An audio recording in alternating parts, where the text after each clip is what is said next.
இப்படி அரசு நிறுவனங்கள் அனைத்துமே நீங்கள் ஒரு சாதி இந்துக்கள் இருக்கக்கூடிய பகுதிகளை வச்சுட்டு சாதி இந்துக்களுக்கு தலித்துகள் டிபெண்டா இருக்கிற மாதிரியான ஒரு சோசியல் ஸ்ட்ரக்சரை நீங்க மெயின்டைன் பண்றீங்க.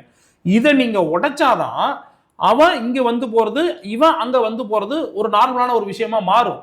இப்போ அது ஒரு நன்கொடை, இந்த தலித் பட்டியலின மக்கள் நன்கொடை கொடுக்குறாங்க திரௌபதி அம்மன் கோயில்ல. ஆனா அவங்களுக்கு உள்ள போறதுக்கு அவங்களுக்கு உரிமை கிடையாது. ஏன் அது அவனுக்கு ரொம்ப ஆக்வர்டா அங்கிருந்து ஒருத்தர் புதுசா உள்ள போறது ஏன்னா இந்த பகுதி அவனுக்கு அக்சஸா இல்லாதனால தானே அவனுக்கு அது வித்தியாசமா தெரியுது.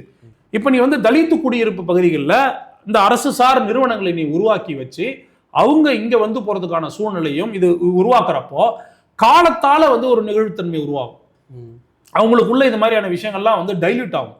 இது மாதிரியான ஒரு இந்த சோசியலா ஒரு ஒரு அறிவியல் கண்ணோட்டத்தோட ஒரு சோசியல் சயின்டிபிக் மெத்தடோட இது மாதிரியான ஒரு பரிமாற்றங்களையும் இந்த அக்சசிபிலிட்டியும் உருவாக்குனாதான் நாளடைவில் இந்த பிரச்சனைகள் மீறும். இதை நீங்க வெறும் அரசியலா பார்த்து இவங்களை பறையரா பார்த்து அவங்கள வன்னியரா பார்த்து பறையருக்கு சப்போர்ட் பண்ணா வன்னியருக்கு வச்சுக்குவான், வன்னியருக்கு சப்போர்ட் பண்ணா பறையருக்கு இப்படி நடுநிலையா இருக்கிறன்ற பேர்ல இவங்களுடைய நடுநிலைமை எப்போதுமே நியாயத்துக்கு எதிரானதாக தான் இருக்குது.